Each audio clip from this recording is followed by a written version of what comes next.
Profesor Dr. Topo Santoso, SHMH, Guru Besar Hukum Pidana Universitas Indonesia, dalam salah satu seminar pembahasan rancangan Undang-Undang Tindak Pidana Kekerasan Seksual, di mana dia mengatakan bahwa pemidanaan dalam Undang-Undang Tindak Pidana Kekerasan Seksual tidak lagi berorientasi pada penyimpangan moral abstrak, melainkan pada pelanggaran hak otonomi atas tubuh dan hak bebas dari rasa takut.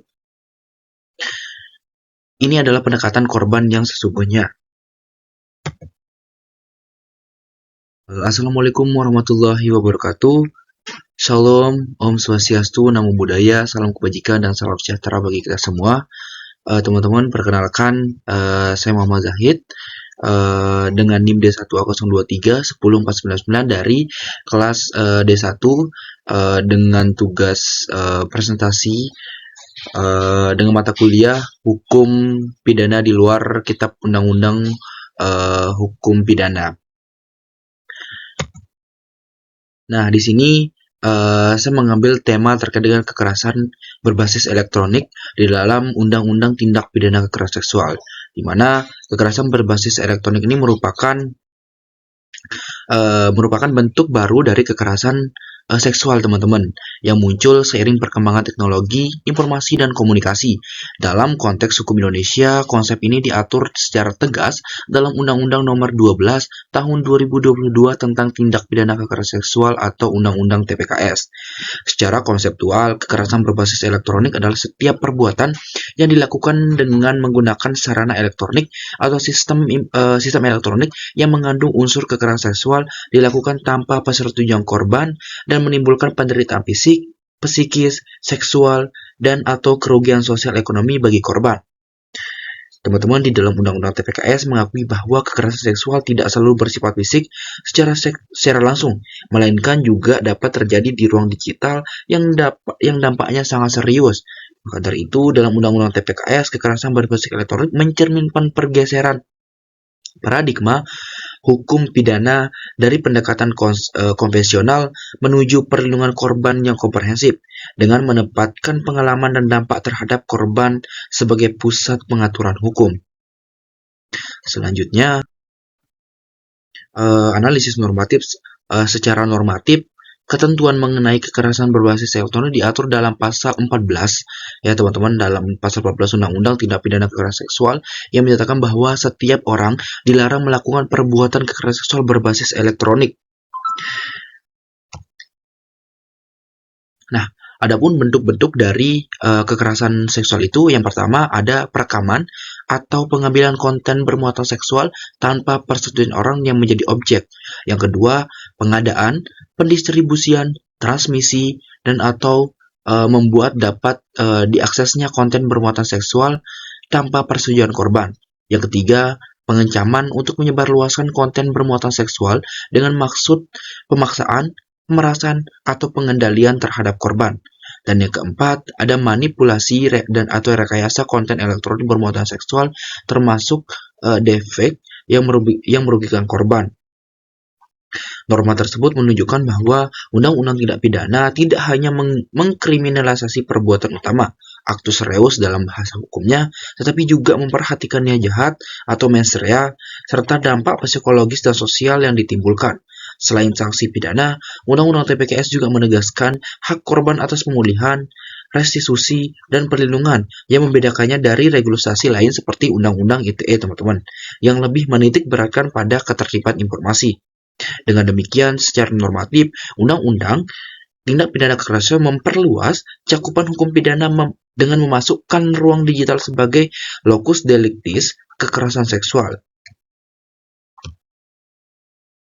Nah, next kita beranjak ke studi kasus atau contoh penerapan di Indonesia atau di sekeliling kita, teman-teman, di mana sebagai contoh penerapannya itu dapat dilihat pada kasus penyebaran konten intim tanpa persetujuan. Dalam praktiknya, seorang pelaku menyebarluaskan foto atau video intim korban melalui media sosial atau aplikasi pesan instan setelah hubungan personal berakhir.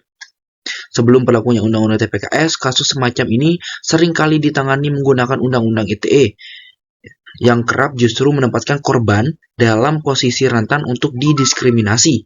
Namun, dengan hadirnya undang-undang tindak pidana kekerasan seksual, fokus fokus eh, kor fokus penegakan hukum bergeser. Korban diposisikan sebagai pihak yang harus dilindungi, sementara pelaku dikenai sanksi pidana karena melakukan kekerasan seksual berbasis elektronik.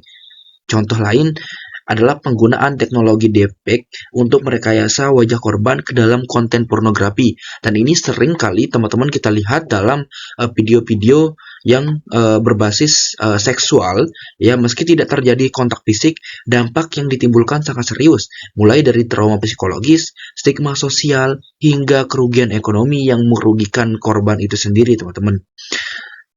Undang-undang TPKS memungkinkan penegakan hukum menjerat pelaku karena adanya unsur kekerasan seksual yang dilakukan melalui sarana elektronik itu sendiri, teman-teman. Nah, sebenarnya menurut pendapat saya, next, menurut pendapat saya, teman-teman, pengaturan kekerasan berbasis elektronik dalam Undang-Undang Tindak Pidana Kekerasan Seksual merupakan langkah progresif dan responsif terhadap realitas sosial di era digital. Negara tidak lagi memandang kekerasan seksual semata-mata sebagai perbuatan fisik, tapi juga sebagai kejahatan yang dapat terjadi melalui teknologi dan sistem elektronik. Namun demikian, tantangan terbesar terletak pada implementasi dan penegakan hukum. Aparat penegak hukum masih membutuhkan peningkatan kapasitas dalam memahami karakteristik kejahatan digital, termasuk aspek pembuktian elektronik dan sensitivitas terhadap korban. Tanpa pemahaman yang memadai, norma yang progresif berpotensi tidak efektif di tingkat praktik. Selain itu, diperlukan sinergi antara undang-undang tindak pidana kekerasan seksual dengan regulasi lain seperti undang-undang ITE, teman-teman, dengan kebijakan perlindungan data pribadi agar tidak terjadi tumpang tindih maupun celah hukum di antara undang-undang ini. Dengan penguatan penegakan hukum, edukasi publik, dan dukungan pemulihan korban, ketentuan mengenai kekerasan berbasis elektronik dalam undang-undang tindak pidana kekerasan seksual dapat menjadi instrumen penting dalam mewujudkan keadilan substantif dan perlindungan hak-hak asasi manusia, khususnya bagi kelompok rentan.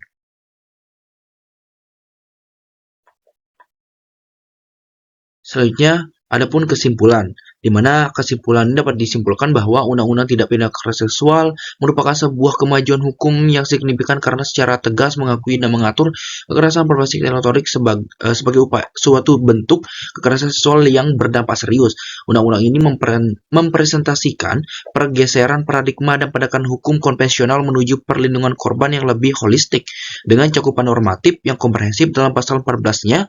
Melalui ketentuan ini, berbagai modus operandi seperti penyebaran konten intim tanpa persetujuan dan manipulasi digital kini memiliki payung hukum yang lebih tepat untuk memutuskan perhatian pada pemulihan hak dan martabat korban, berbeda dengan pendekatan Undang-Undang ITE yang lebih berfokus pada aspek ketertiban umum. Namun demikian, sifat progresif dari undang-undang ini akan sangat bergantung pada efektivitas implementasi di tingkat praktik. Adapun saran untuk memastikan efektivitas Undang-Undang TPKS diperlukan langkah-langkah strategis dan konkret. Pertama, peningkatan kapasitas aparat penegak hukum melalui pelatihan khusus untuk menaik bukti digital, investigasi cyber, pendekatan trauma terhadap korban merupakan suatu keharusan. Yang kedua, penting untuk melakukan keharmonisasian dan penjelasan batas kewenangan antara Undang-Undang TPKS dengan peraturan sektor lain. Ketiga, edukasi publik yang masif tentang hak-hak korban untuk bentuk kekerasan berbasis elektronik. Mungkin uh, itu saja yang bisa saya sampaikan. Kurang dan lebihnya mohon maaf. Sekian dan terima kasih. Assalamualaikum warahmatullahi wabarakatuh.